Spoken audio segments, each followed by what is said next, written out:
توسط کارهای داخلی شهر دوشنبه شام 24 اپریل سال 2023 خبر داد که یک بلاگر با نام مویرا علیوه را که در اینترنت به دهانی میکرد دستگیر و با جرم اطاعت نکردن به امر کارمندان میلیتیا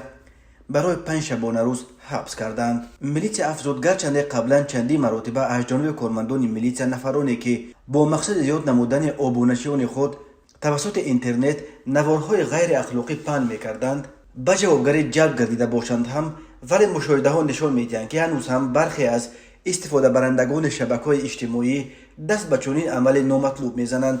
در نتیجه بررسی شکایت های شهروندان از جانب کارمندان میلیتیا، شهروند علی و مویرا عبداللهیونا سال تولدش 2000 زاده نویه میر سید علی حمدانی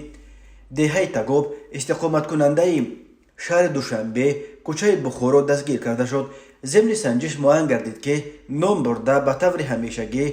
در شبکه‌های اجتماعی با الفاظ قبیح نوار پهن نموده که باعث کاسته گردیدن اخلاق جامعه میگردد. گرچند قبلا چندی مراتبه برای چنین عملهای غیر اخلاقی و پهن نمودن نوارهای دارای الفاظ قبیح آگاهانیده شده باشد هم، ولی این عمل خود را ادامه داده است که این نوبت باعث به جوابگری جلب نمودن نام برده گردید. وابسته به حالت مذکور نسبت به علی و مویرا برای اطاعت نکردن به طلبات قانونی کارمندان میلیتیا طبق طلبات ماده 479 کودکس حقوق بیانکنی مأموری جمهوری تاجیکستان پروتکل مأموری ترتیب داده شده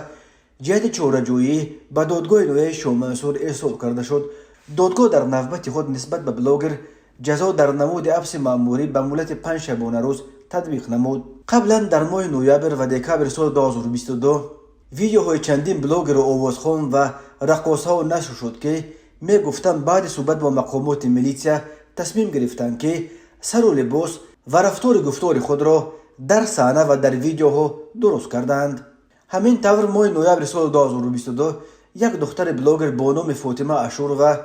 با تخلص سنیکرز که در ویدیوهایش از الفاظ قبیح زیاد استفاده می برد از جانب میلیتیا دوشنبه دستگیر و به 10 شبانه روز حبس مأموری محکوم شد.